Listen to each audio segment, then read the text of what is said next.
사랑의 샘, 평화의 소리, KCR 종합뉴스, 365 헬스, 마이랑이 베이로 변호사 윤영준, 에듀킹덤 컬리지 다네모라, EL 디자인 전망 좋은 창, JMP 로 이완상 변호사 공동 제공입니다.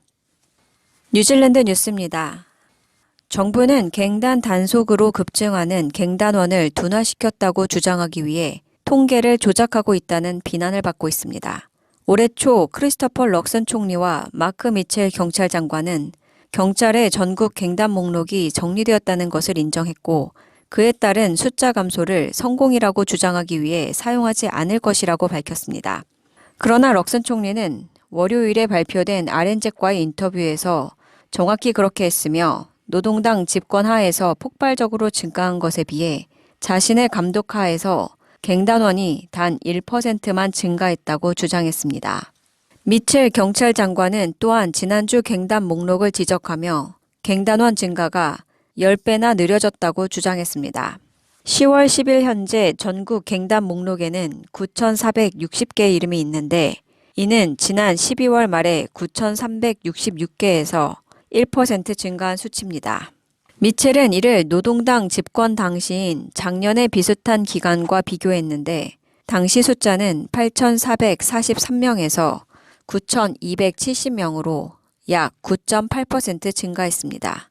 하지만 이 비교에는 올해 2월에서 7월 사이에 791명의 이름이 삭제된 예외적인 경찰 감사는 고려되지 않았습니다. 캔터베리 대학교 사회학자이자 갱 전문가인 제로드 길버트는 RNZ에 정부가 이 수치를 사용하여 갱 성장을 감소시켰다고 주장한 것은 잘못된 일이라고 지적했습니다. 액트당 대표 데이비드 시모어는 연정 파트너들이 조약 원칙 법안에 대해 선의로 행동하는 것이 매우 어렵다고 느낀다라고 말하면서도 연립정부 자체는 매우 강력하다고 주장했습니다. 차기 부총리로 예정된 그는 와이탕이 조약 원칙을 재정의하는 자신의 법안이 다른 문제를 해결하는 기초가 될 것이라고 강조하며 국민당 대표이자 총리인 크리스토퍼 럭슨의 발언을 암시적으로 비판한 것으로 보입니다. 럭슨 총리는 국민당이 이 법안을 2차 독회에서 지지할 가능성을 배제하며 이는 조약 원칙에 대한 국민투표가 진행되지 않을 것임을 의미한다고 밝혔습니다. 데이비드 시모어는 자신의 법안에 많은 저항이 있다는 점을 인정하면서도 그 이유가 법안이 사람들에게 원칙의 의미에 대해 말할 권리를 주기 때문이라고 설명했습니다. 그는 법안이 분열적이라는 주장에 반대하며 이를 통해 보다 건설적인 논의가 가능해질 것이라고 덧붙였습니다. 한편 연정 파트너들이 선의로 행동했다고 생각하는지에 대한 질문에 데이비드 시모어는 그들이 그렇게 행동하기는 매우 어렵다고 생각하지만 연립정부는 매우 강력하다고 답했습니다. 지난주 럭슨 총리는 데이비드 시모어의 조약 원칙에 대한 초점을 강하게 비판하며 해당 법안을 분열적이라고 표현했습니다.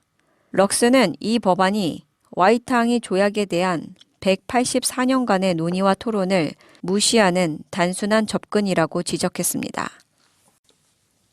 오늘은 액트당 대표 데이비드 시모어 의원이 연립정부 출범 1주년을 맞이하여 자신의 소회를 밝혔습니다.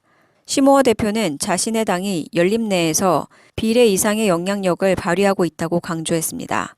그러나 크리스토퍼 럭슨 총리는 이에 대해 그렇게 보이지 않는다고 반박했습니다. 시모어 대표는 지난주 히코이 시위에 대해 자신의 법안에 대한 반대 움직임에 대해 무지하거나 과장된 반응이라며 일축했으며 총리에 대한 공개 비판을 정당한 관찰이라고 주장하며 입장을 굽히지 않았습니다. 시모어 대표는 지난 1년을 흥미진진했다고 요약하며 액트당이 연립정부에서 실질적인 성과를 보여주고 있다고 평가했습니다. 시모어는 액트당이 정부 정책에 있어 상당한 기여를 했다고 주장하며 정부의 분기별 계획의 절반 정도가 액트당에서 나온 아이디어라고 강조했습니다. 그러나 럭슨 총리는 액트당의 영향력을 공정한 수준이라고 평가하며 모든 당이 고르게 기여했다고 밝혔습니다. 시모어 대표는 최근 제안한 트리티 프린시플 빌에 대해 강한 지지를 표하며 여론조사 결과 국민 대다수가 이를 지지한다고 주장했습니다. 반면 국민당과 뉴질랜드 퍼스트당은 이 법안의 첫 번째 심의 이후 지원하지 않을 것이라고 밝혔습니다. 시모어 대표는 여론의 힘이 결국 변화를 이끌어낼 것이라며 희망을 내비쳤습니다. 또한 앞으로의 계획도 공개됐습니다. 시모어 대표는 내년 5월부터 부총리직을 맡을 예정이며 경제 회복, 학교 급식 시스템 개편, 규제 표준 법안 통과 등을 주요 목표로 삼고 있다고 밝혔습니다. 특히 현재의 공공의료 시스템 개혁 필요성을 언급하며 민영화 가능성에 대한 논의를 예고했습니다. 뉴질랜드 통계청의 최신 소매무역 조사에 따르면 2024년 9월 분기의 소매 활동은 기본적으로 변동이 없었습니다.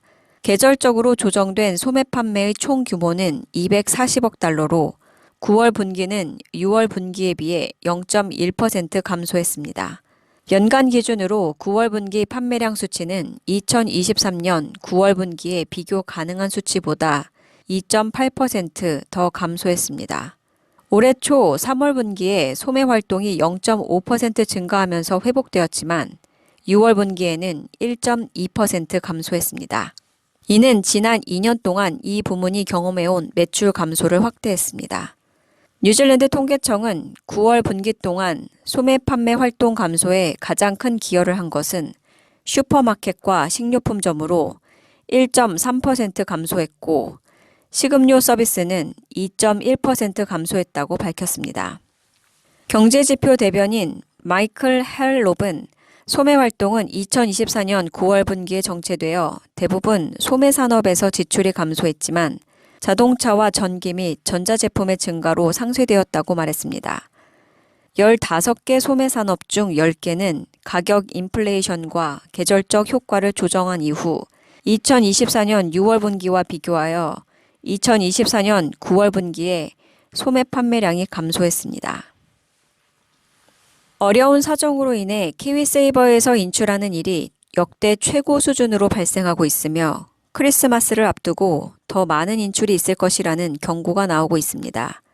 10월에 키위세이버에서 3,840만 달러를 인출한 4,000명은 은퇴 저축 제도에서 신기록을 세웠습니다. 슈퍼바이저 퍼블릭 트러스트는 지난 2년 동안의 데이터에 따르면 앞으로 더 많은 금액이 발생할 수 있다고 밝혔습니다. 크리스마스가 가까워지면 대개 재정적으로 어려움으로 인한 인출이 계절적으로 급증하기 때문입니다. 사람들은 적자가 발생하지 않고는 필수적인 생활비를 지불할 수 없을 때, 심각한 질병을 앓고 있을 때, 또는 치료비를 지불해야 할 때 어려움으로 인한 인출을 신청할 수 있습니다. 지금까지 전해드린 뉴질랜드 뉴스는 원뉴스, RNZ, 뉴질랜드 헤럴드, 스톱, interest.co.nz에서 간추렸습니다. 오늘의 환율 정보입니다. 뉴질랜드 달러화 대비 원화의 기준 환율은 818원 45전, 한국에서 보낼 때 826원 63전, 한국에서 받을 때 810원 27전입니다.